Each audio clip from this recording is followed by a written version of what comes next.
AI is moving fast, but the fundamentals still matter. Your identity, your point of difference, the skills that set you apart. That's how you stand out in a competitive market. The real question is, how can AI help you double down and do more of what only you can do? I'm here with Nigel Dalton, who has spent an impressive 40 years as a social scientist, technologist, evangelist, inventor, self-described startup tragic, lean practitioner, and corporate executive. Nigel, AI is making everybody faster and more efficient. But if AI can do what you do, how do you stand out? Well, immediate challenge to you there in that if we look at the actual data, which even as a social scientist I love to do, making you faster is a bold claim. Yep. And what we're hearing in everything in my field, from software developers to customer service, all those things, 10x human beings, this is going to be amazing. Well, think more like 10%. Yep. Because the fundamental thing we're missing is that work is very rarely done by a single individual. Value is very rarely done. And by the time you hook in the rest of your network, whether that's, a real estate agency's worth of bosses, people, lawyers, and otherwise to get something done, very little happens. So we're living in a mode of we're not really talking too loud about it. But at this point, the chickens have not come home to roost with, gold in their mouth around that productivity. And that needs to be talked about because what we have is this wild environment where industry leaders, and particularly I see it in the real estate and property industry, are caught between FOMO and FOBs, the fear of missing out and the fear of being suckered. And what humans do in that moment is stand still. Yeah. And we cannot afford to stand still right now. Now, what's happening in this world of AI is we're getting keen to automate steps in that process in the hope of making it all faster. Yeah. And good places to start with that is what's within your control, which is you. And so if you can make yourself more efficient, but also think about the system you are a part of, which is often a leadership responsibility within something like a real estate agency, you've got to know how the sausages are made. And when you do that, you can start delivering more value more quickly for people. Now, that said, big caveat, friction is not always bad. Yeah. So there's a lot of research done. A brilliant researcher, Renee Richardson-Gosselin, and she does a great talk on the internet around, friction's designed in for a reason. Stopping, thinking, having a conversation, dealing with the discomfort. And that's actually a big part of what's useful in real estate. We should not automate away. What are the human capabilities that people should be deliberately strengthening right now in the world of AI? So in terms of human capabilities, I think the context of a property transaction is important. Yep. Let's just share a little secret here. Nobody comes to the property process with a sense of joy. The core thing going on is fear. And sometimes that's fear from all the parties at the table. I'm thinking this mental picture of the lounge room and a sales presentation going on. Yeah. Nobody gets to the end of an open for inspection and goes, this is the one, I feel joy. They're just going, oh my goodness, what if there's a better one? Yeah. Or what if someone else wants this one just as much as we do? So if we accept that hypothesis that the property process and the property market is more about avoidance and reduction of fear than creation of instantaneous joy.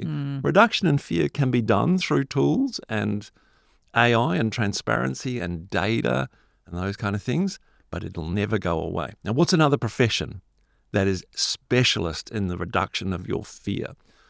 Surgeon, medicine, doctor, nurse, those kind of things. Yeah. And I actually think real estate agents have got more in common with that profession than almost any other.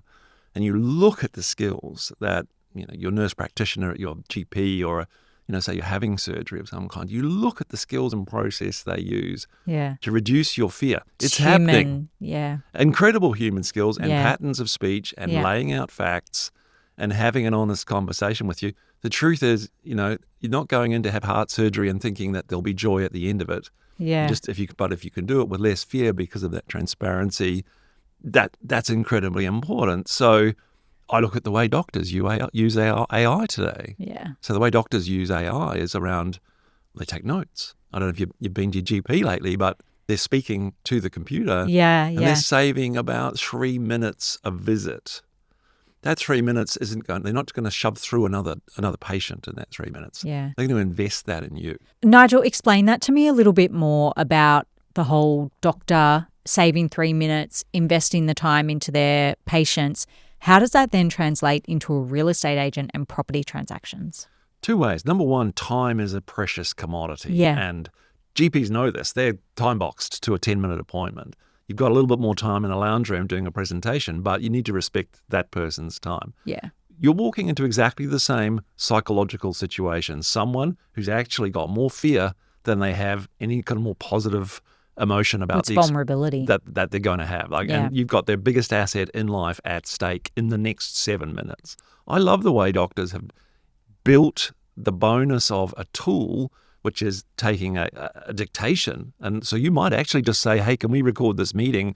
I'm going to make sure that we get all of the details and I understand your situation entirely. And some human aspect of that is we might get distracted and I'll forget something. I don't want to do that. So can I put my phone down and can I use my assistant to record this thing, which is what a doctor will ask you. They'll ask you your permission. But reinvesting time saved on taking notes by literally looking them in the eye, actively listening to what they're saying and asking questions. So critical thinking, those kind of skills, I think that'll differentiate an agent who's got AI from someone who's just doing it the same old way. Yes, the good from the great, right? I think so. I think I always said when I was at REA Group that the average agent in real estate is in deep trouble when it comes to a future of technology and AI. A great agent has no problem at all because they are brilliant adopters of new tools and they respect the customer's need for time, trust, and transparency. So then what are some simple habits that our listeners could adopt? That FOBs versus, fear of missing out thing, like fear of being suckered, the quickest way to cure that is to walk up to it and learn to prompt. So, download ChatGPT to your phone. Well, it's asking better questions. This is the interesting thing today. I work with 9,800 software engineers at Thoughtworks. Wow. And there's like 200 of us who are more of that human and social mechanics of how teams work, that kind of thing. They all realize at the end of the day, it's how they communicate, how they work together, how they get aligned. That's the power of the process, not the mechanical steps in our skill to make stuff. And I think that applies in real estate as well. It really isn't the fact that your mechanical process must need to tick the box with, okay, have you got a Section 32? Have you filled in this? Have you got a pest inspection? Have you all those?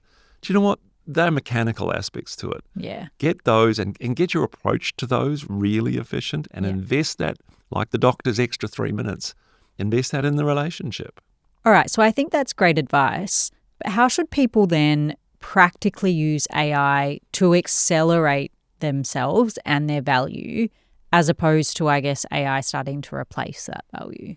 I think doing the housekeeping in your agency is critical. And what I see, I visit a few and I do spend a lot of time out in industry, is some of the messiest little businesses in the world are in real estate.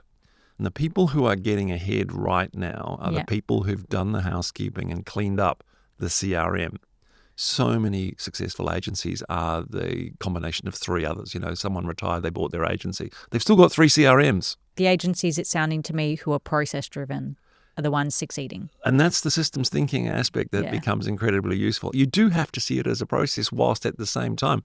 Remember that the core of Toyota's Japanese lean thinking was process thinking and human dignity. Yeah. That's what everyone misses, is the human dignity side. So that's vital. But if your data is in poor order, you don't have links to stuff, your agent, your magic agent, the bot that you built for yourself, or when a customer's, agent turns up with a query, might not be a human on the other end of it. They might have instructed some sort of OpenAI assistant or otherwise to actually make the contact. You'd better be ready. People just think there's magic associated with this. No. All the things that a young apprentice at your agency would suffer in attempting to get a transaction done. Oh, I don't know the password to this. I don't know how the screen works. Which button do I click?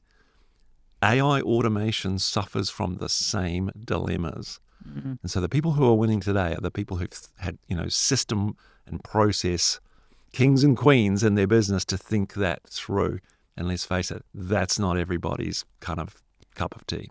Absolutely not. But I remember a couple of years ago, I had a conversation with an agent. They're down in Bayside in Melbourne, and they said that their agency during August 2023, which was kind of like a real peak in property, they listed and sold 2 properties per day for the entire month of August. Now, that just shows how fast our industry can move. And so it's almost like those systems and processes become that much more important when you're dealing with a speed like that. It is. The thing with property to always remember is that it's an omelette. There are so many flavors and factors at play at any one time that it's really difficult to then pull that omelette apart afterwards. You can't get the salt back out. It's dissolved.